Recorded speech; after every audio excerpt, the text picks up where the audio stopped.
It was over 2,500 years ago that the Lord Buddha renounced the royal throne for the superior happiness of sitting for meditation beneath the Bodhi tree on a humble seat of straw.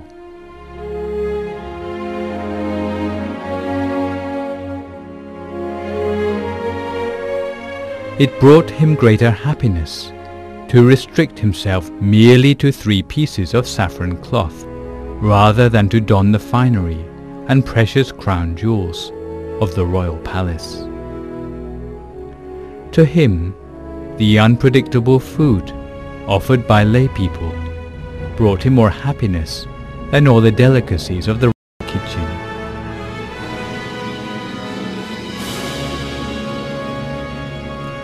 Because, through his enlightenment, he had come to see that mundane happiness can delude only fools, but is no longer able to dupe the wise, who have cultivated themselves to attain nirvana.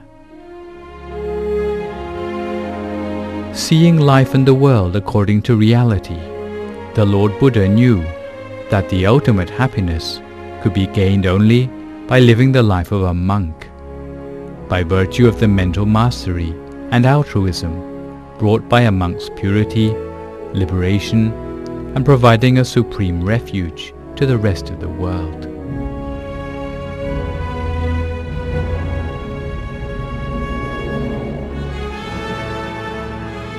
Even the 7 jewel treasures of the universal monarch are as nothing compared to the priceless value of the triple gem: the Buddha,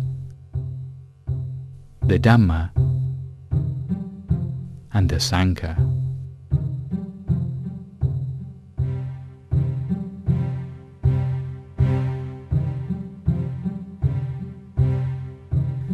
However, when the Lord Buddha had passed away into Parinibbana, the legacy of his teachings began to fade, and once again the many folk started to become cast adrift in the sea of suffering, and began to lose the path to bliss and true purpose in life.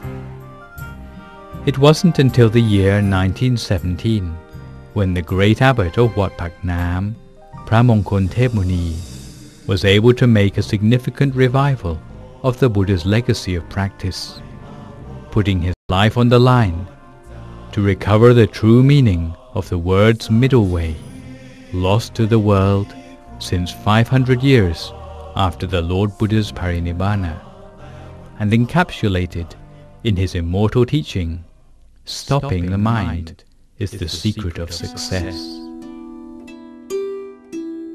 Stopping the mind means to bring one's attention to a standstill in the absence of all thought at the center of the body, in order to reach the triple gem inside. The Master also demonstrated that the middle way exists inside the body of every human being, regardless of nationality, race, religion or creed. This tradition has been perpetuated down to the present day through the meditation prowess of the Buddhist nun, Kunyai Maharatana Upasika Jan Konok Yung, who the great abbot of Wat Phak Nam praised as being first amongst his disciples, second to none. It was this nun, Kunyai, who taught meditation relentlessly, forming a community of disciples willing to devote their lives to the cause, in order to pioneer the project of building Wat Phra Dhammakaya in Pathum Thani province, Thailand. With nothing but their determination and the insignificant founding donation of $100, Kunyai and her team of pioneers were able to establish a temple on an 80-acre plot of donated land on the 20th of February 1970. Since then, Wat Phra Dhammakaya has been under the guidance of Abbot Prat Rat Bhavanavisuddh Lompo Dhammachayo, who has used the temple to fulfill the dream of making a model temple with exemplary monks and congregation.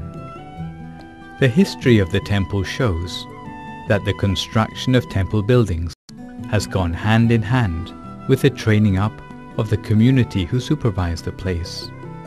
Therefore, every piece of architecture has been pressed into use from the moment it is complete. Each building functional rather than of decorative design, and with a capacity fitting the size of the congregation at the time of construction. In 1972, when the temple was only 2 years old, its first training project for the public was the Dhammakaya mass ordination scheme. It was the starting point of the temple in instilling Buddhist morality and values into the hearts of the younger generation.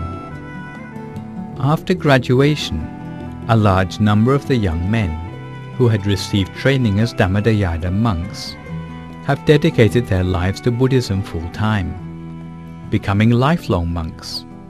Indeed, the abbot, Longpo Dhammakaya, often reminds his monks to cherish their monkhood and wear the saffron robe proudly, as it is the final attire of all those about to break free from the cycle of existence or samsara.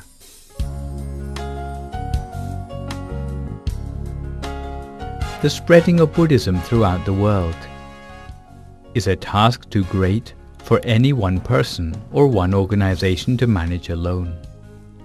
Thus, it is only through the Dhammakayas, literally the heirs of the Dhamma, and their unwavering devotion, that Buddhism can continue to prosper.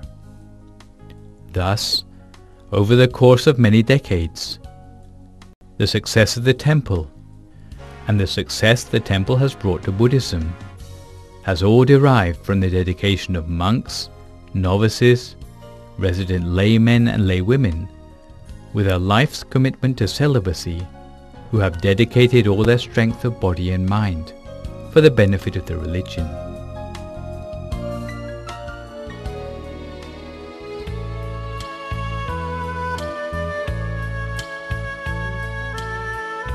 The temple has focused on excellence in Buddhist training, both in theory and practice.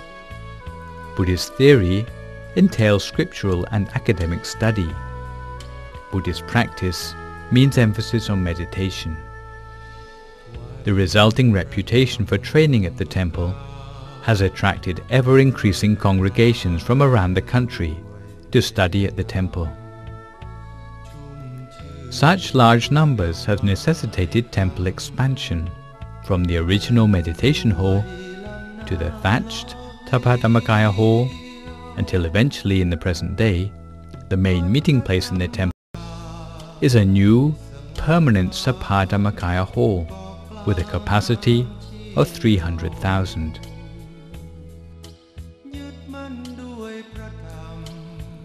All along, the temple has given the utmost importance to the training of exemplary monks, who can be the models and teachers of good morality for the rest of society.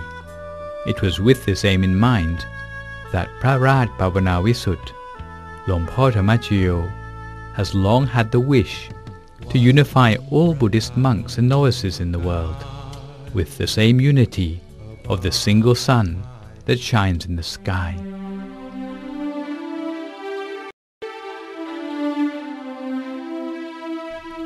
This was the inspiration to build the Dhammakaya Chettiya, a pagoda designated to last for 1,000 years, to bring together all Buddhists of the world and return the Sangha to the esteemed harmony it enjoyed during the time of the Lord Buddha.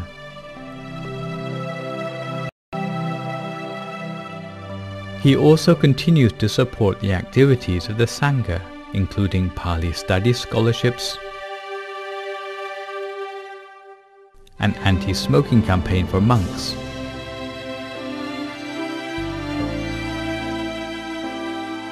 and a monastic leadership training course run throughout the year. Many of these activities are designed to restore Buddhist monks and temples around Thailand to the full faith of the lay community.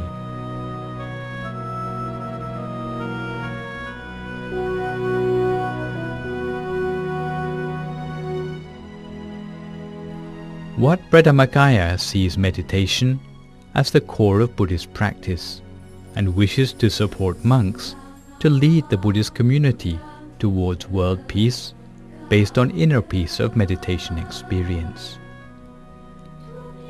If lay people trust in the community of monks, it will help them to trust in the teachings of the Buddha, and ultimately the Buddha himself and the whole of the Triple Gem, creating an ever-widening tide of goodness in our society.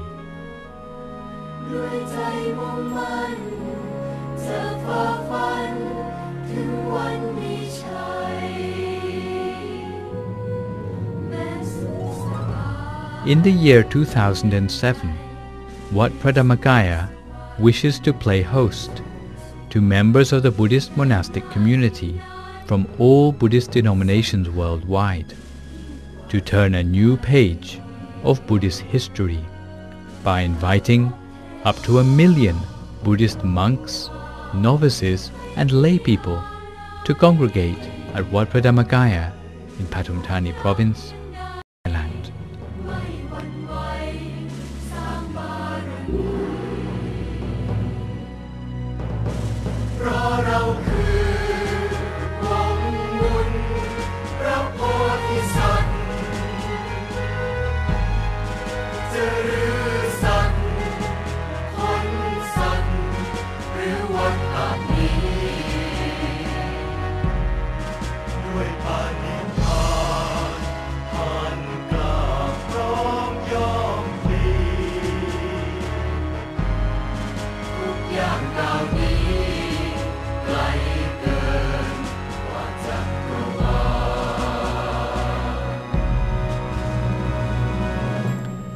If you are interested to join this splendid event for the perpetuity and prosperity of Buddhism, please contact Wat Dhammakaya for more details, so that you too can be part of history in the making.